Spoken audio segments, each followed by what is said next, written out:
Happy Friday. Welcome back to another episode of Murder, Mysteries, and More. My name is Kaylee. My name is Desi. Don't forget to like and subscribe. Don't forget to hit the bell next to the subscribe button to turn on post notifications. Before we get into this case, we always encourage those who have useful information to any unsolved case, please report it to your local police and sheriff department. Viewer discretion advised. This video will contain some very graphic details. If you cannot handle this or are under the age of 18, please click off now. Welcome back to the finale, part 4 of the Ripper series, where we continue off from last time with more suspects and even more letters. So, jumping right in here to another suspect is going to be a guy named Charles Allen Lechmere. He was known otherwise as Charles Cross, though. He was the local carman who supposedly discovered Mary Nichols' body on his way to work. Charles made several statements which many believed were made to throw the police off his trail. Let's go over the facts as to what makes him a possible killer.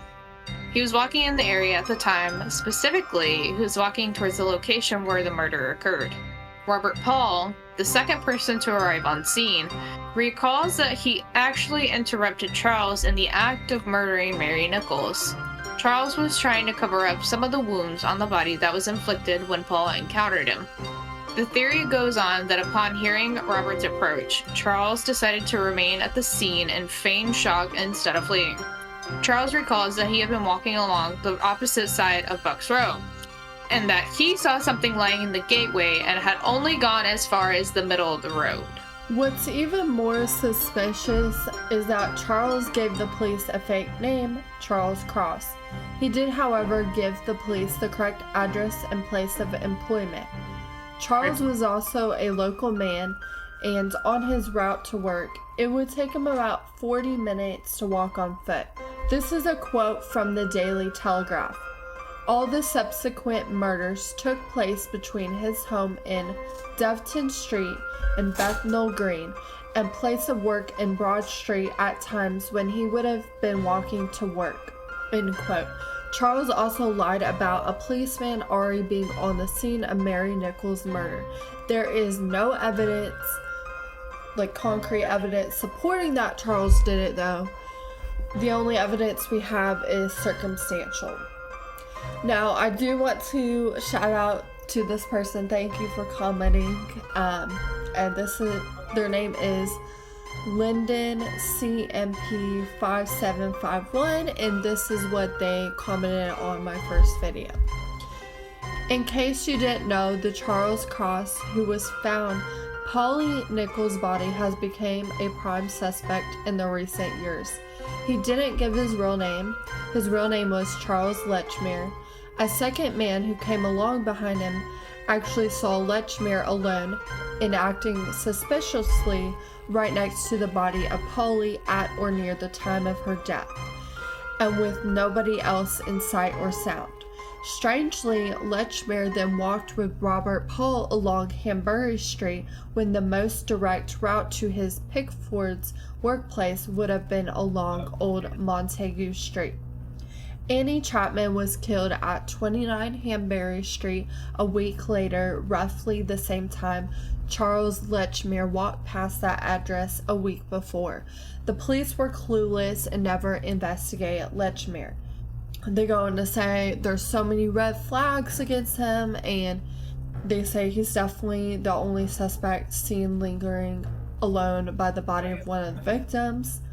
Today he would be probably investigated thoroughly. So thank you for that comment, and I definitely agree with a lot of that stuff. Unfortunately, we don't have any concrete evidence, so with any of these suspect options, we cannot just be boom, you did it. But it is suspicious that he was there. A little bit, yeah. Into our next suspect, though, is gonna be Thomas Cutbush. Such a weird name. Thomas Cutbush was suggested as Jack the Ripper in a series of articles in the Sun newspaper. In 1891, Thomas was convicted of stabbing 2 women in the butt on different occasions in the middle of the road. Yeah, you did see that. Yeah, He stabbed 2 women in the butt. Like, why? Why the butt out of all places? I don't know. But Thomas was admitted to Broadmoor Asylum at one point. His files said that he was not suicidal, but a danger to others. Thomas struck a patient, his name was Gilbert Cooper, while in the asylum. Thomas claimed that Cooper caught hold on him at the back of the neck with his fingers.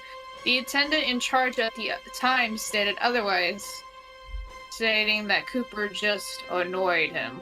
And so he decided to fucking clock his ass. Many reports call Thomas an imbecile, demented, and withdrawn. An article in The Sun states that Thomas contracted syphilis in 1888 and his brain became very affected, to the point that he believed people were trying to poison him. Thomas's admission to Broadmoor documents made no mention of syphilis, though, and of course police never found any sort of evidence that he was even really connected to the Jack the Ripper cases. And there was one police officer that was actually like, this guy is not as much of a suspect as these 3 other suspects, which we've already gone over those suspects before. So I don't think he did, but I will say he is fucking banana crazy. No shit. Who stabs a woman in the butt? Right, and then he also like put somebody in chokehold. Like, come on, man. That's come on, bro. wild. What are you doing, bro? Like, chill. He definitely was insane. Bro, it's not that serious. The man took it too seriously. The next suspect is Jill or Jackie the Ripper. Many people thought the Ripper was a woman, such as a midwife. Midwives would also have the required anatomical knowledge and an unpracticed hand in surgery. This would easily explain how someone could be out late at night without causing any suspicion from the police or anyone. One theory is that Miss Pearcy could have been Jill the Ripper. Miss Pearcy murdered Miss Hogg and her baby in a kitchen at 2 Priory Street in Camden, 1890. Both victims were found battered to death, their throats were slit, and their bodies were taken in a baby carriage to Crossfield Road, where they were dumped. So if she really did this, her victims would have been found murdered in a room owned by her. There was only one victim that was actually found in a room. They were all like found outside. Bro. Yes, it's really messed up that she murdered that poor innocent woman and her baby. Besides that, there's really not anything that would make it seem like she did this. However, I will say, like, many people don't think women are capable of killing, but that is complete bullshit, because there are some seriously nasty women serial killers out there. There are. Yeah. They're worse than men out here, bro. Right. Wild. And it's crazy because, like, I feel like more women get away with murder than men, for sure. Oh, yeah. People just don't think we're capable of it, and it's just... That's probably why some murders don't go solved, because they think women are not capable of it. Well, women are a lot smarter at murdering people than men. For sure. I'm sorry. It had to be said, but we kind of cover our tracks a little bit better. A lot of women, they love to watch serial killer documentaries. Don't call me out like that. Don't call me out like that, please. Please. I'm not a murderer, but don't call me out like that. Anyways, on to the letters from hell. This poor man, his name was George Lusk, and he received several letters from Jack the Ripper in October 1888. George had been constantly in the newspapers in the first 2 weeks of October on account of his vigilance patrol activities. He also addressed several public meetings and had been actively soliciting the Home Office on offering a reward for finding Jack the Ripper. He really pissed off Jack the Ripper doing that. The first letter I write you in black ink, as I have no more the right stuff. I think you are all asleep in Scotland Yard with your bloodhounds. As I will show you tomorrow night, Saturday, I am going to do a double event, but not in Whitechapel. Got rather too warm there. Had to shift. No more till you hear me again. Jack the Ripper. The second letter said, "Say, boss, you seem rather frightened. Guess I'd like to give you gits, but can't stop time enough to let your box of toys play copper games with me. But hope to see you when I don't hurry much. Bye-bye, boss." October 15th, Miss Marsh was working behind the counter at 218 Jubilee Street. A man dressed like a clerk entered. He was interested in the Vigilance Committee's reward poster and asked the address of Mr. George Lusk.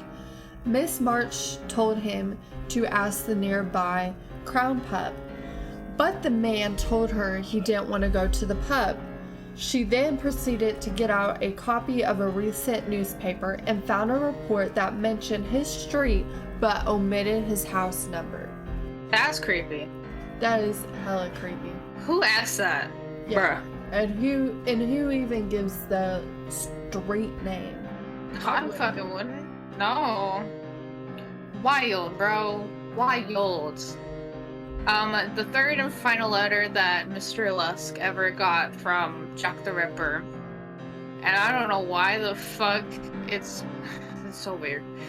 But it says, "From hell, Mr. Lusk. Sore, I send you half the kidney I took from one woman, preserved it for you. Another piece I fried and ate it. It was very nice. I may send you the bloody knife that took it out if only you wait a little while longer. Signed, catch me when you can, Mr. Lusk." It was sent along with a small package that contained a foul-smelling piece of a kidney. Ugh. Yeah. Gross. Disgusting. Dr. Openshaw thought it could have possibly been Catherine Eddowes' kidney. The kidney evidently that of a person who had been a considerable drinker. Which she was. Yeah, she was. Dr. Openshaw received a letter himself. Quote, "Old boss, you was right. It was a left kidney. I was going to operate again close to you hospital. Just as I was going, door me knife along of blooming throat. Them cusses of copper spoiled the game, but I guess I will be on the job in soon, and we'll send you another bit of innards. Oh, have you seen the devil with his microscope and scalpel looking at a kidney with a slide cocked up? Jack the Ripper." Who said milkerscope? Milkerscope. Yeah, he wrote a little bit weird, but I know it's like the 1800s, so they wrote a little bit different. Like, why?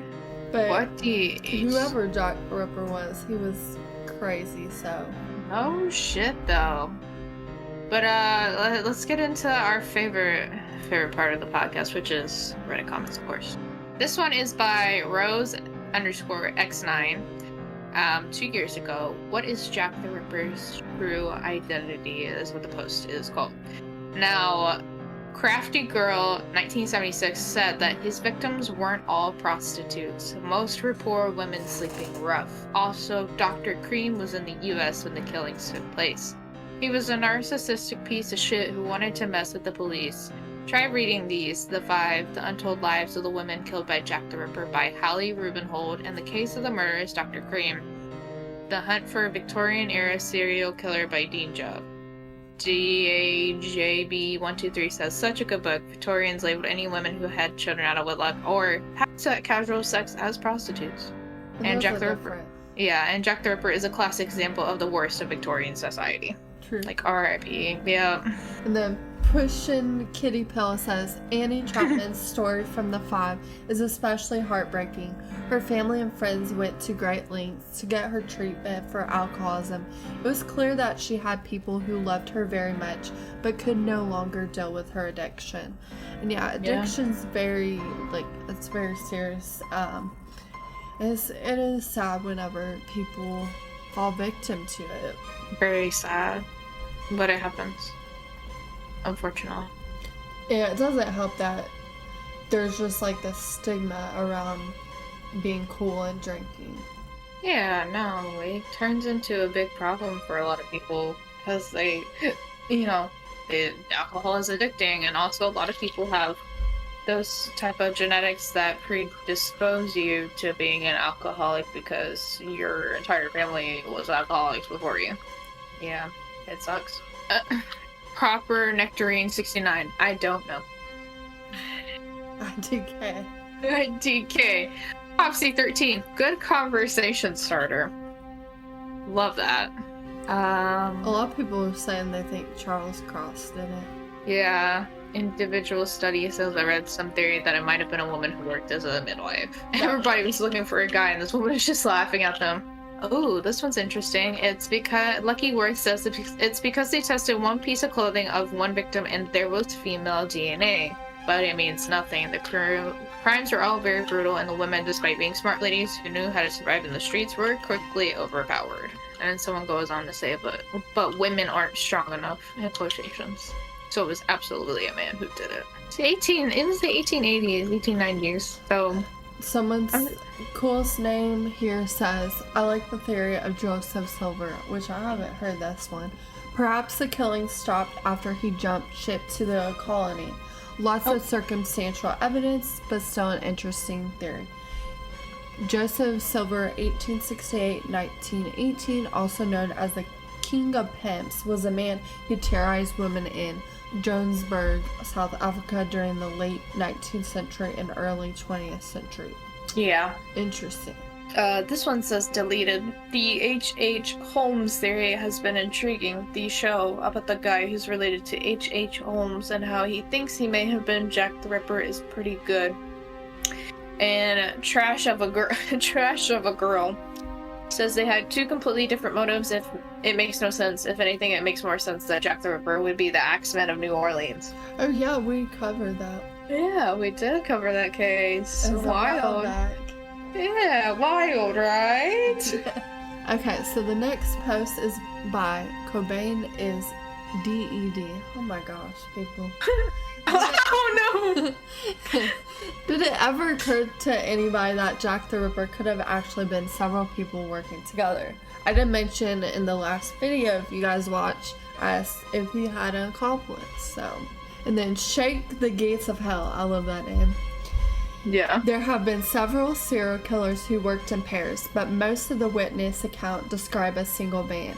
It's unlikely, but at least plausible, that he had an accomplice to some degree. I don't think there has been a precedent for a larger group than two carrying out killings of this sort.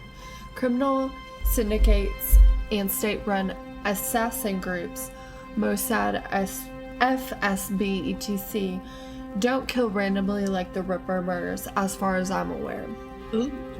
And then Cobain is DED says could explain the multiple series of letters with different handwriting.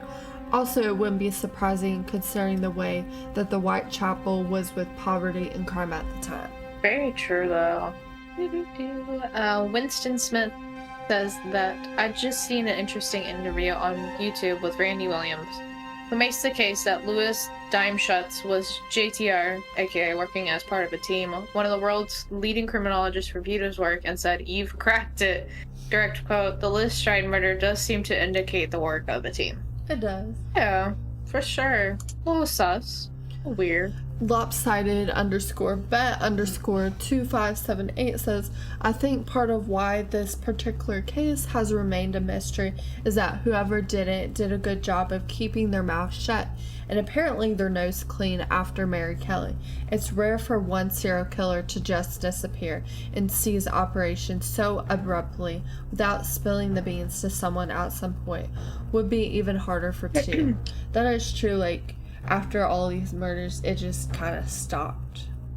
Yeah, which is weird. It is weird. You would think they would keep killing, but I guess not. Maybe they realized, like, they're gonna get caught. It wasn't worth it anymore. Or, I mean, we don't really know who Jack the Ripper is, so he could have caught a cold or something. Yeah, they could have died. It went poof. He could have caught syphilis and died. Yeah. Rip. forum on Reddit of comments. This is by Hypnotoad for real. Hypnotoad for real. Why is Jack the Ripper considered to be the worst human ever? And Mui-Tojo says Jack the Ripper was supposed to be a symbol of human evil. He was killing innocent women because he could. SGN15 says he was just being hyped in the intro by Heimdall because no other infamous figures like dictators were a part of the human roster. Or an ex-waffle because he's extremely infamous but not so recent that it's a problem like Hitler or Stalin. So the person just has a shrug about, like, shrug gif. Ducat2424. Surprised no one has said this, but I don't think the mystery is the only reason. Obviously, the mystery plays a big part as to why he's so infamous, which is probably a good reason why, but also he mutilated his victims terribly beyond recognition. Not gonna detail them out because people might get squeamish. Yeah, I mean, if you watch our other videos with the details, it is pretty graphic. Right.